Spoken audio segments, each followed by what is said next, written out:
और 14 तारीख को ये बाबा भीमराव अम्बेडकर की जयंती है, इसके विषय में आप कुछ कहना चाहेंगे? देखिए, पहले तो हसन साहब और आप सुहान साहब दोनों साहब को बहुत बहुत शुक्रिया। ये बहुत इम्पोर्टेंट इश्यूज़ हैं। बाबा साहब अम्बेडकर की जयंती बहुत धूमधाम से पूरे देश में मनाई जाती है, यहाँ तक कि अब सरकार भी मनाने लगी है। लेकिन उन्हें के कंटेम्पोररी जो उनके साथी थे अलीहुसैन आसिफ बिहारी, जिनके की उम्र पैदाइश जो है 15 अप्रैल 1889 है, उसके लिए कहीं पे कुछ नहीं किया जाता है। यहाँ तक कि जो आज पसमादा समाज के लोग हैं उनको भुला दिया गया है।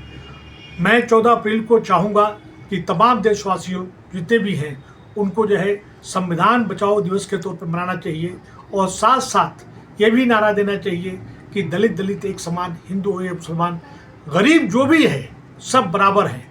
उनके लिए अपनी जो रोजी रोटी बहुत बड़ी चीज़ होती है। और उसके साथ साथ इन दोनों ने ही गरीबों के लिए काम किया है। जात पात को हटाने की बात कही गई है, और जात पात के साथ साथ उन्होंने ऊंच नीच कोरा काला ये तमाम चीज़ों को उन्होंने किया है। और डॉक्टर भीमराव अम्बेडकर ने जिस तरह कहा कि उच्च शिक्षा ग्रहण करो, उसी तरह से अलीहुसैन आसिफ बिहारी साहब ने भी कहा कि आला से आला तालीम ग्रहण करो, और फिर उसके बाद जो है संगठित होने के साथ साथ अपने दायित्व को निभाते हुए अपने हक के लिए, हकूक़ के लिए, आईनी हकूक़ अपने कॉन्स्टिट्यूशन जो राइट्स हैं उसके लिए आप लोगों को मिलजुल के एकजुटता के साथ में संघर्ष करना चाहिए, जो नहीं है। और आज का जो मुद्दा, जो ज्वलंत मुद्दा है आज जो उठ रहा है कि किस तरह से संविधान को बचाया जाए, संविधान को तमाम तरह से देखा जाए, जो भी सत्ता में लोग बैठे हुए हैं तमाम तरह से जो है मेजॉरिटी का फ़ायदा उठाते हुए उन्होंने उसकी धज्जियां उड़ाने पर लगे हुए हैं। अभी पिछले 10 साल में जितने भी एक्ट्स आए हैं देखा जाए तो उसमें कहीं न कहीं SC ST दलित OBC के साथ में उनको खिलाड़ किया गया है। माइनॉरिटीज़ के साथ में तो जुल्म जाती हो ही रहा है, उस पर हमें कुछ कहने की ज़रूरत नहीं है। लेकिन SC ST के साथ में रिजर्वेशन को खत्म करने की बात हो रही है। आप देखिए कि किसानों ने जिस तरह संघर्ष किया, मिनिमम सपोर्ट प्राइस पे आज तक कोई निर्णय नहीं हुआ, लोग धरना में बैठे हुए हैं।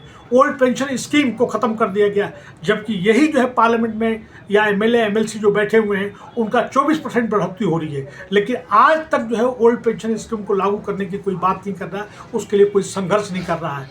आज जो है देखा जाए तो EVM जो है सबसे बड़ा भारत के डेमोक्रेसी के लिए खतरा है।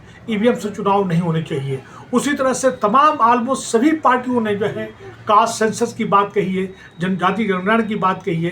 तो इन दोनों मौक़ों पे दोनों को साथ मिला जुला के बात करनी चाहिए। मिलाने जुलाने के साथ साथ में ये तमाम ज्वलंत मुद्दे जो हैं उनको उठाना चाहिए। और 14 तारीख को जैसे मैं कह रहा हूँ कि भाई ये जो संविधान बचाने के दिवस की बात होनी चाहिए, EVM को हटाने की बात होनी चाहिए, कास्ट सेंसस होना चाहिए। उसी तरह 15 अप्रैल को जो दोनों को मिला के दलित एक समान, हिंदू मुसलमान, वही बात करना चाहिए। पसमादा जो तबका है, आज माननीय प्रधानमंत्री जी ने आज से 2.5 साल 3 साल पहले हैदराबाद में कहा था इनके साथ बहुत जुल्म जाती हो रहा है। मैं आपके माध्यम से MNT न्यूज़ के माध्यम से कहना चाहता हूं कि अब अगले चुनाव जो है बिहार में वो हो रहा है, उनकी आबादी के हिसाब से उनका रिप्रेजेंटेशन दीजिए। वो नहीं देंगे, चुनाव हुआ उनको नहीं दिया, सिर्फ कहने से बात नहीं हुई। इस सरकार में जितना जुल्म जाति पसमादा मुसलमानों के साथ में तमाम स्टेट्स में हुए हैं, उत्तराखंड से लेके आसाम से लेके मध्य प्रदेश से लेके बिहार में लेके जितनी भी जो कुछ हुआ है, भाई पसमादा मुसलमान कौन है? वो बेचारा खोंचा लगाता है, दहाड़ी मजदूर है।